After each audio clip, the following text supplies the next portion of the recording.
नवी मुंबईतील एपीएमसी मध्ये पिवळ्या कलिंगडाची आवक वाढलेली आहे। हे कलिंगड केवळ 3 महिनेच बाजारात उपलब्ध असतात, त्यामुळे ग्राहकांची मोठी पसंती मिळते आहे। लाल कलिंगडापेक्षा पिवळ्या कलिंगडचे दर हे दुप्पट आहेत। पिवळे कलिंगड 30 ते 32 रुपये प्रति किलोने विकलेही जात आहेत।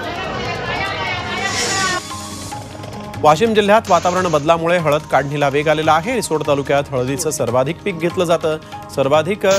सर्वात आधी ट्रॅक्टरच्या मदतीने हळद जमिनीतून वर काढली जाते आणि त्यानंतर मजुरांच्या हाताने हळद वेचणी करण्यात येते।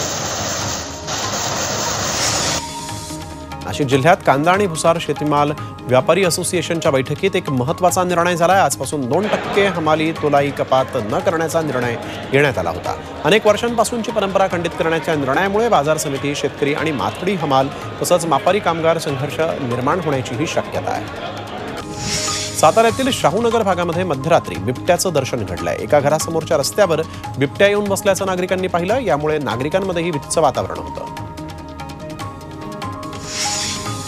दिल्लीतील फरीदाबादमध्ये एका घरात बिबट्या शिरला होता, त्यामुळे वस्तीत गोंधळ उडाला। बिबट्यानं घरात शिरून काही नागरिकांना जखमी केलं। बिबट्याला ताब्यात घेण्याचं आव्हान आता वन विभाग आणि पोलिसांसमोर आहे।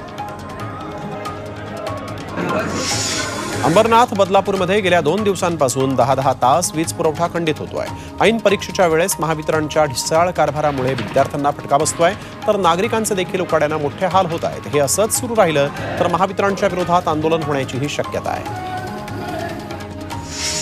वाशिमच्या कामरगाव ग्रामीण रुग्णालयाची अवस्था भीषण झालेली आहे। या रुग्णालयाची इमारत धोकादायक स्थितीत आहे। याच ठिकाणी रुग्णांना जीव मुठीत घेऊन उपचार घ्यावे लागत आहेत। डॉक्टर आणि आरोग्य कर्मचाऱ्यांची ही स्थिती अशीच आहे। आरोग्य विभागाने तातडीने इमारत दुरुस्त करण्याची मागणी आता नागरिक करतायत।